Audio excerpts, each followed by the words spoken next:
We're here with another episode of Conversations and Connections. We're the official podcast of the Family Crisis Center of East Texas. I'm Stuart Burson, the prevention coordinator for the agency, and with me today I have Lieutenant Amanda Kennedy with the Stephen F. Austin State University Police Department. And I kind of thought we might take this opportunity just to talk about the services that the UPD provides, and especially when it kind of relates to what the Family Crisis Center's mission is in preventing domestic violence, sexual assaults, and things like that. Lieutenant Kennedy, thank you for coming by. Yes. I really do appreciate it. You know, we the Family Crisis Center and UPD, and really, and you have a good working relationship. I think you have come to speak to a lot of our events on campus and everything, and we really do appreciate that. Thank you for having me. So I guess let's first talk about the various, maybe we'll start with the crime prevention programs that UPD offers, specifically, like I was saying at the beginning of the show, the ones that kind of fall in line with the Family Crisis Center's mission.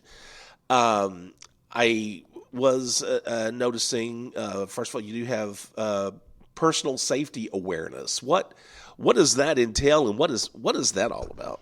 Okay, so the personal safety awareness, we speak with students and faculty, staff, and give them personal safety tips on how to, be safe on campus, such as, locking your car, locking your room, being aware when you are out walking around by yourself. Tell them the services that we provide for that, such as our shuttle bus, our police escorts. Even if they're going to be traveling, we'll provide them with tips on, making sure you have your destination where you're going. You have the Rave Guardian app download in case something happens. Being prepared all the time, not just on campus, but off campus as well. And so anytime someone requests that we speak for that, we will come and speak to them about it and tell them, just personal things that you can do for yourself to be safe. Right. Well, I guess this is really, of course, what you mentioned is important for anyone, Absolutely. Regardless. But I guess, especially you think of college students, first time away from home. And obviously, probably many parents will educate their kids on how to be safe. But still, away from home for the first time and kind of, I don't want to say new to the world almost. Right. When you're away from home, that is valuable things for students to be aware of. Right, because a lot of them are away from home, and this is the first time that they've ever had to, lock their residence door, or, I better lock my car, or, I don't know exactly where I'm going, so I better get directions on where I'm going, or what address am I at? We'll tell you, know where you are. That way, if you do have to call 911 from your cell phone, it's not like the movies where they can see, exactly where you are right then. So you need to know, where you're at. Keeping up with your property, because we do have thefts on campus. So, making sure that you do not leave your property unattended. Registering your property with the UPD registration, and that's where they can go in and put what the item is and the serial number, and that way if it's stolen, then we have the serial number. So not a lot of people think about keeping up with, serial numbers. So it's just personal things like that they can do.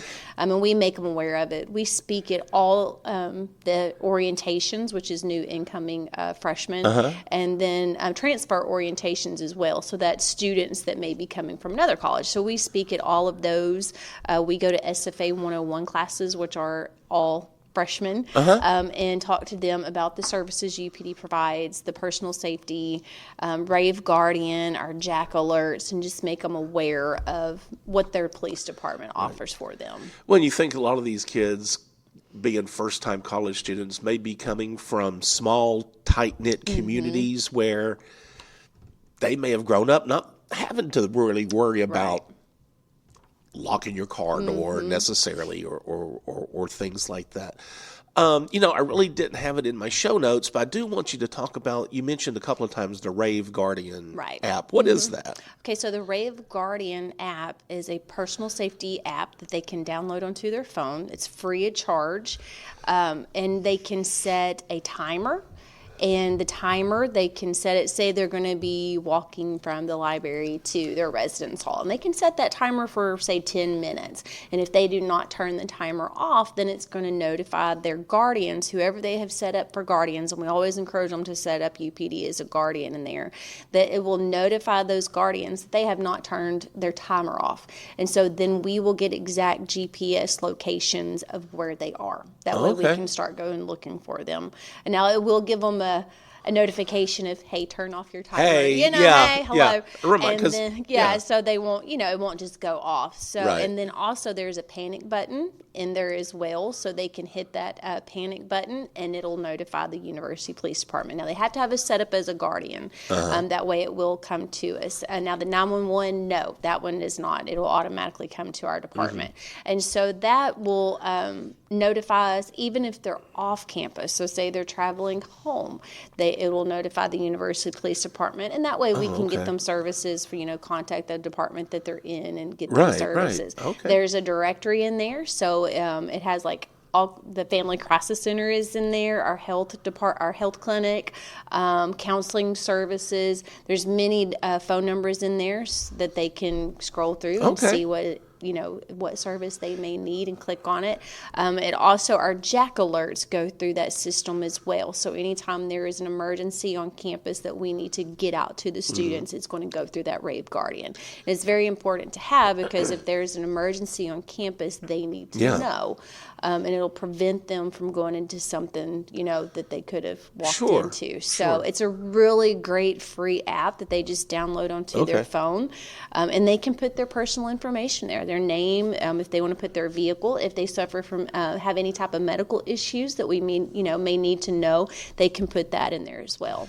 Can they put more than one guardian? Like, could they put UPD and their parents? Yes, up to 5 guardians in there. So, yes. Do you find that, is that the Rave Guardian app, is it well used? I mean, is it... It you is. think a lot of students are utilizing that? Yes, a lot of students are utilizing that. Also, they can, I forgot to mention this part, they can submit an anonymous tip through there as well. And so we do have quite a few of those come through.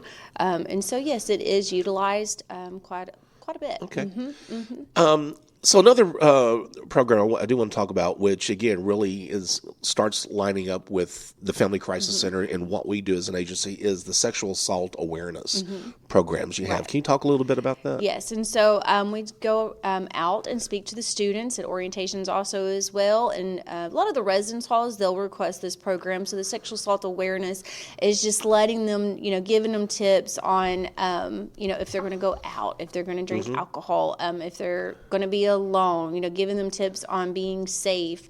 Also, in the event of if they are sexually assaulted, what to do. Notifying the police, coming to, reporting it. We encourage them to report the sexual assault. That way we can provide them with the resources that they need and let them know of the Family Crisis Center, our counseling services, the Herald's House for the SANE exams, and letting them know that these services are available for them, that they are not alone in this, occurrence, that, we will help them any way that we can. Sure. One thing that when you were talking kind of brought up to my mind, because you just talk about new student orientation, and we always have a table at new student orientation. And I don't know if in your position, you're talking mostly to students. I don't know if you really see this, but we've always have talked about within our agency, when we have our table, like at new student orientation, and a lot of times students are with their parents, and they see what we are and what we do. You either have parents who want every bit of information that they can get their hands on for their student, or, oh, that's never going to happen. Right. We don't even need to look at your table. And, we always talk internally, I hope and when students do and parents do come to our table, we'll say, we hope you never, ever, ever need to use our services. But this is what we are. This is, this is reality. Right. And you need to know this information. Even if you never use us, you have our information, give it to a friend. And I don't know if like I said, you're talking to students, so I don't know if you ever kind of see that attitude. Well, I'm smart enough. That's never going to happen. And again, hope it never does happen. And we do, like, especially with the police table, because, we're at every orientation as well. And some parents, because we do talk to parents as well at orientation. So there's times that it's just parents in there, not the student. Right. Sure. And there are some parents that they want everything. They want to know, hey, where's the police department at? Are you here 24/7, et cetera? And then there's some that's like, oh, we'll never need the police department. Well, like I said, I hope you do not, but at least know that we are here, because you never know. You might need a jump. You might need a lockout. Yeah, it may not be some dire law enforcement, like you said, emergency. Right. Like hopefully you're not the victim of a crime, but you may still need assistance. You might see a victim of a crime, and so exactly. So yes, we do see kind of a little bit of that. Yeah. But that's okay. At least they know that we are here to help them, and that we are on campus. So, and I guess kind of going along with that, I want to talk a little bit about the RAD classes. What is RAD? Okay, so RAD is Rape Aggression Defense. This is taught by instructors at our class, at our department. Excuse me. We actually have to go through training through RAD Rape Aggression Defense. That is a national-based organization that teaches you to teach this class, and so we have instructors that go through the 3-day class to be able to teach this class, and we teach them basic self-defense moves to protect themselves in the event of sexual assault, attempted kidnapping, family violence, just to protect themselves. And also we bring up being aware of how they can be safe on and off campus anywhere that they go. And like I said, basic self-defense moves that we show them, and then they get to use those moves on a bag, so they know how they're training, etc. And at the end of the class, if we have enough instructors, we'll put them through scenarios, and they get to use those techniques in that event. So now we offer it for men as well. So we have a women you were and reading class. my mind. Yes. That was going to be my next question. If that was, because it used to be just for women. Yes, just for women. And so now we do have a men's class. That's that good is to know. Taught by our department. Because we were talking about that at the office the other day, and someone was still saying that, and I think that's just for women. Yeah. So there is one class for women, and there is a class for men, and they can find that on our website, and they can see who they need to contact. And so, it's a great class. We encourage everyone to take it. Yeah. 13 and up. If you're 13 and below, you have to have a parent. So you don't even necessarily have to be a SFA student. No, you don't even have to be a student. We offer this to the community as well. So we go off campus and teach. We've taught at high schools, nursing homes, any churches. Anybody that requests a class will go out. Well, great. To them. Free of charge. Awesome. Yeah. I want to move a little bit about, or kind of turn things a little bit. How important is it for universities like SFA to have their own self-contained police department? I remember back in the day, God forbid I mention this, I was at Sam Houston, and we had a police department. I was aware of the police department. And in my mind, and maybe students even have this notion, in my mind, they were there to give you parking tickets if you parked in the wrong spot. And probably a lot of students may not realize you're more than just traffic. Oh yes. Although that's what your thing is, but you're a full service, however you want to call it, police department. And how important is that for universities to have that? It's very important because we focus on the campus, and so almost every university and a lot of your junior colleges have police departments. Are they required to have their own police department? Do you know? I do not know. Okay, I was just curious. Required. Okay. Now some do. I know they have to. I think have some type of police or at least some type of security. I'm not sure if they have to have it. All right. Well, I was just curious. That just popped in my mind. But almost every university and a lot of your junior colleges are going to have a police department. That way you can focus on the campus, because the city police, they have a city, a whole city on campus. I mean, we're our own little city just about. Because, well, I guess that was one of the things I wondered too. Well, you're in the city of Nacogdoches. Why couldn't, and I'm playing devil's advocate here, but why couldn't, Nacogdoches PD just patrol the campus also. And because there is a lot more than just patrolling the campus, because you are going to get calls of service. You're going to get alarms, fire alarms, etc. And so it's a lot for a city police department to do, as well as city and police. And then also, as far as a university, us being there, we're there 24/7, 365 days out of the year. And it just makes your campus, safer to me, having your own police department on campus that can focus on providing, the services that the students need. Because not only do we patrol, but we provide them with escorts, jumps, lockouts, a shuttle bus. There's a shuttle bus that we run throughout the night, Sunday through Thursday, that'll give students rides to certain locations. So there's a lot more services that we're able to provide by having our own police department. And also, when you're a university and you receive any type of financial aid, you have to be in compliance with what's called the Clery Act. And the Clery Act requires universities to submit crime data. You have to have certain personal safety programs for the students, and also timely notifications that have to be issued. And so having your own police department gives you the ability to be in compliance with that as well. Okay. All right. You've mentioned, I think, a couple times also about the escort service that you guys offer. I think this is a really awesome service. Absolutely. Let's kind of describe what that entails. Okay, so the police escorts, if a student needs, a walk to their residence hall, or they're going to be walking to the parking lot. And this isn't just for students, this is for faculty, staff as well, or anybody that is on our campus. If you feel that, I better probably not walk alone, I'll call the police and get an escort, we'll do that for you. So it's a police officer that'll show up and, either walk you or drive you to where you need to go. And then also, like I mentioned, this shuttle bus that we have at nighttime that runs, like I said, Sunday through Thursday from 4 p.m. to 12 a.m. And the students can get on the bus and just ride to the next bus stop, wherever they need to go. It gets them to closer to their location, and it's free of charge. All they got to do is get on it and ride. Yeah. Do you guys still utilize the emergency boxes, the call boxes? We do. On campus? We still have the call boxes on campus, and so they're spread throughout the campus for the students to use, and we encourage them to use those, and also make sure they have that Rave Guardian app. I guess the reason I asked that is, with everyone having a cell phone, the Guardian app. I just didn't know how relevant, the emergency boxes still are. They still play a part. They still, still play a part just for that extra safety. But we do see that the Rave Guardian is more utilized than the call boxes. But it still has that safety measure there for them to use. So, don't necessarily need to get into the details, but I know there's an annual report that comes out every year regarding crimes on campus and everything.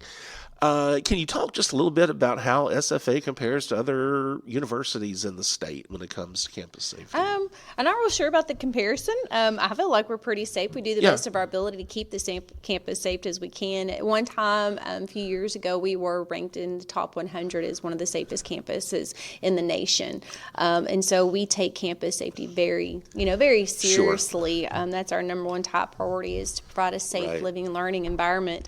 But, as far as our department, we have 25 police officers. And so on a given day, you have 3, or even night, because we patrol at night as well, you will have 3 to 4 officers patrolling the campus. And so that, that's a lot of officers to keep the campus safe. And so we try as hard as we can to make that campus safe. And it's not just us. We encourage everyone on campus. We cannot do this alone. And so if you see something, say something. And so it takes a community to make the community safe, if you know what I mean. And I guess I just wondered, how can you compare a smaller campus like SFA to UT Austin, or Texas A&M or something, which these are, these mega huge campuses. Big campuses. Now, of course, you probably are going to see their crime statistics are going to be higher than ours because we are a smaller campus. And some of your universities have multiple campuses that they have to report those crime statistics for as well. So, comparing those, that would be a little... not much to compare because they're so large and just have more of a population, So we have, close to 12,000 students when they're going to have 40,000, so sure. So when we began, I did mention how you are always, seems like you're willing to come speak. If we have a program or an event on campus, you're one of our go-to people right. to come and talk.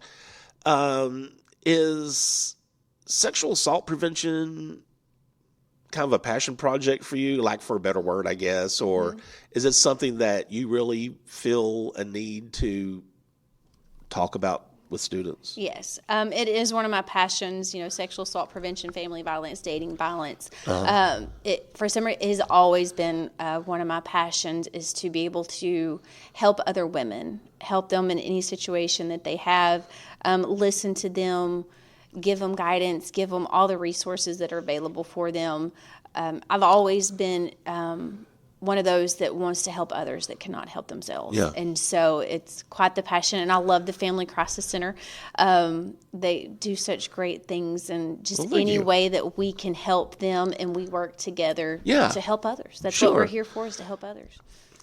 You probably answered this next question I'm going to ask you, about, what advice would you have for SFA students or just anyone when it comes to being safe on campus? And I like what you said a few minutes ago, if you see something, say something. Absolutely. I think so many people, well, oh man, that's bad, but it may not be really anything. I may be blowing it out of proportion, or I hate to say it, but well, that's none of my business. That's something that they're doing. But people got to know that. Yes, that, yes. Say something. Say something. If it winds up not being anything, so be it. Absolutely not a big deal. A lot of people are like, well, I didn't know if I should really call the police. It does not matter. If you see something or something has happened that you're like, well, should I call them or not? Just call. Let us make that determination of what needs to happen. Like I said, we're here 24/7. A lot of people's like, well, we didn't know if you were here. Absolutely. We are all, there is always officers on campus, even during breaks. You just never know what that situation could be. So just say something and we will determine, we'll figure it out. Download the Rave Guardian app. You can even submit it anonymously. We don't even know who you are. We'll come over and check it out and see what's going on. So, to stay safe, see something, say something, always be aware of your surroundings. Keep your personal property locked up at all times. Lock your doors. Download the Rave Guardian app, very important, and also the Jack Alerts. And just know that the police department is there on campus to help you if you need anything. Okay, now here comes the interesting stuff here. Are you from this area? Are you a native East Texas Born person? and raised in Nacogdoches. Really? Yes. So you've never left? Nope. Well, I don't say never left, but you've been here all born and raised? All born and raised. Love Nacogdoches. What got you interested in law enforcement? As a kid, I always wanted to be in law enforcement. Always had a high respect for police officers and was like, that looks like a neat job to do. And so it was something that I always wanted to do. I felt that I was put here to serve a purpose and to serve my community. And being able to give back to the SFA community, the Nacogdoches community, and being there for others when they don't know how, like they may need advice on, I have this situation, what can I do? Just being able, like I said earlier, to protect others that cannot protect themselves. And that's just what I felt like I was here to do. Have you always been with UPD? So prior, I was at the Nacogdoches Sheriff's Department and was assigned to the narcotics division. And so I worked undercover and did that until it was going to close down. And then I came to UPD in 2005 and was like, this is my jam. This is where I need to be. And so I love the SFA community. It's great. There's so many great faculty and staff there. And just it's one big family and home there. And that's where I will be until I can retire. Or they let me stay there. But I love serving the communities and the faculty. I mean, the students and the community and the faculty and staff there. I always tell people, if you have a question, please call us. Let me know. If you want to call me, here you go. But it's just, this is what I think I was born to do. Awesome. All right. Lieutenant Amanda Kennedy with SFA University Police. Thank you for taking some time out and coming over here to do this for me. Thank you for having me so much. If you feel like you need our services at the Family Crisis Center, we do have an 800 toll-free number that's answered 24 hours a day, 7 days a week. That's 1-800-828-7233. Also, be sure to subscribe to Conversations and Connections. You can do that through Spotify, Apple Podcasts, Google Podcasts, pretty much any podcast service of your choice. And remember, be the voice, if not for you, for someone else.